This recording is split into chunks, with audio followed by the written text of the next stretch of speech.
This is Fred Beck from Fred Talks Fighting. Today, we're very lucky to be joined by Rachel Ball. So thank you very much for coming on, Rachel.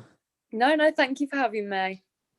So how's training going? 'Cause I see you've been sparring this morning.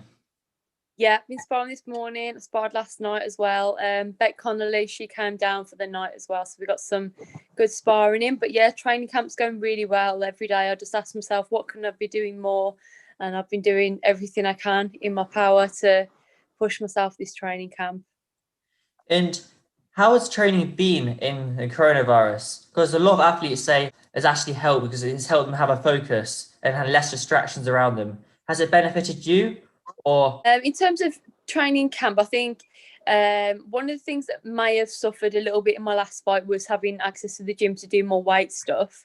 But in terms of camp, it's been a lot better for me for dieting. So usually I'm in offices and everyone's got cake everywhere. It's always someone's birthday or God knows what. So there's less like biscuits and cakes around. So from a dieting point of view, it's been a lot easier for me. And it's been easier to rest and get more sleeping, get more resting instead of being stuck in traffic and things like that. Now I'm working at home. and you say you have less weight, your power might not have improved. You still did knock down Shannon Courtney in fight camp. Yeah, So I don't think your power could have gone down that much. yeah, you're right there. You're probably right, but there's always room for improvements. And this time I've really worked hard on my strength and conditioning, so I'm hoping that will shine through on fight night as well. And when I was watching your fight on Fight Camp, what I didn't realize is you're a part-time social worker as well as a professional fighter. Yeah, so I basically have like two full-time careers, to be honest with you. I'm still doing Monday to Friday doing social work, but you know what? I'm working from home, so I can't complain. I haven't got a manual job, so it doesn't impact upon my boxing. I'm lucky my employers are really, really flexible. So, as long as I'm working my hours, they're happy. So yeah, it's a good balance for me, to be honest. So if we go back in time to August on Fight Camp on Sky Sports Boxing, and you fought Shannon Courtney, did you training for that fight? Did you receive time off for that fight? No, I didn't have any time. Well, the only time I've had off was to go into the bubble, but apart from that, I didn't have any time off. But I can train before work, I can train at lunchtime, and then at night at the boxing gym and doing my pads and stuff. So, yeah, I know people do think, oh, well, maybe she can't train as much because she's working, but no, I still fit it in. It's absolutely fine. And that must sound even better thinking that you beat Shannon Courtney, an amazing win, and then and you were still working as a social worker part-time. And so your upcoming fight, the world title, are you still going to be working part-time as a social worker, or are you going to receive time off for that? I'll still be working leading up to this fight. I need to book off my time to go into the next bubble. To be fair, but yeah, I'm still going to be working. You know what? I think if I wasn't working, I'd be probably doing other things and doing more housework and things like that, or decorating. So it makes me sit down. So it's probably a good thing, to be honest. And so, if we speak about the fight of Shannon Courtney, when that fight first got announced, what was your initial reaction to it? I was really happy. I think any boxer to get a fight news this year has been really, really fortunate. And luckily I've had fight news twice. So I've been really fortunate. I'm really, really grateful for the opportunities. And, Shannon's got a massive platform and following. And obviously she's with Matchroom. So that's where the platform and where I wanted to be. So yeah, that was the fight that, was best for me in terms of my career really. Your career has really taken off since then. But before that, you're a 6-1 underdog going into that fight. Did that get into your head at all, like mentally? No, it just made me think. Well, the pressure's off me. All I had to do in there is give a good account of myself, and in my head, I knew I was going to win. And obviously, I did get the decision, but no, the underdog status didn't phase me at all. It was something I embraced because I knew that I could, completely chuck that out the window in terms of being a label as the underdog. I knew I'd shine through it really. And as I noticed in the fight week, the odds ever became increasingly in your favor. So at the start of fight week, you're a massive underdog. And then towards the end of just in the weigh-ins, you're only a slight underdog. Yeah, You really yeah. feel wrong. So talking about the first Shannon fight, what was your game plan going into that fight?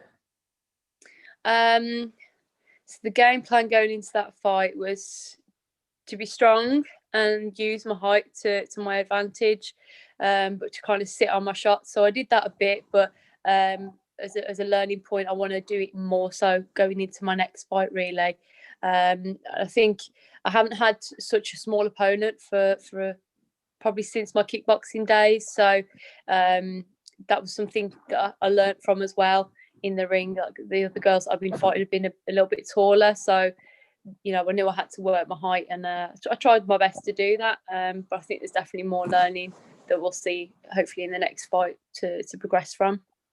And so you speak of kickboxing there. How many kickboxing fights did you actually have? Oh gosh, I can't even remember. It's probably over 20. Yeah, I had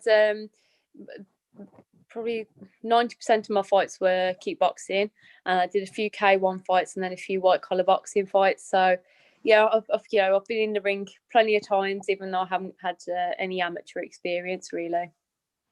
So that's quite incredible, really. You've had no amateur experience, and now you're challenging for a world title in November. Yeah, it's crazy. It's been a crazy whirlwind, but I say if I can do it, anyone else can. Why not? Yeah. And so what I found out was Ebony Bridges, your opponent, she's also a maths from Australia. She's also a maths teacher, so a social worker and a maths teacher taking it for the world title. And obviously, you can't reveal a game plan for that fight, Ebony Bridges. But do you have an official prediction of how that fight will end up going? Well, she thinks she's going to knock me out. I think that I'll not knock her out. So it's one of those. But going into this fight, my strengths and advantages that I'm very experienced in the longer rounds, whereas Ebony hasn't had those longer rounds. So we'll have to see on the night how she copes with that in the ring. I'm sure she's preparing for it in sparring, but being in the ring's a different thing. So we'll see how she copes with that. But yeah, I want my first stoppage, especially now I'm going down to bantamweight. Surely I'm more than capable of that, considering who I've been in with at lightweight. And you mentioned the drop down at bantamweight. Do you think that's the weight cut is going to affect you at all? I think if you had asked me at the start of the year when I was still driving everywhere and running around everywhere and probably stressed out my head a lot more, then I'd say yeah. But now, not so much. I'm getting help with my nutrition as well, so that's going a long way. And I can't even think about the weight cut too much. I've got to stay focused on my fighting and just let the dieting. If I stick to my diet, everything will be fine, and keep drinking all the water. And I'm sure everything will fall into place for to make weight. And have you ever fought at bantamweight before, or is it your first time fighting at that weight? It's my first time fighting at that weight, and there's when you're dieting, it takes a lot of experience. And you learn things along the way about how better to make weight. So, if there was ever a time for me to make bantamweight, it would be now when I've fought for this many years, and hopefully I've got the knowledge and experience to get myself down to that weight safely.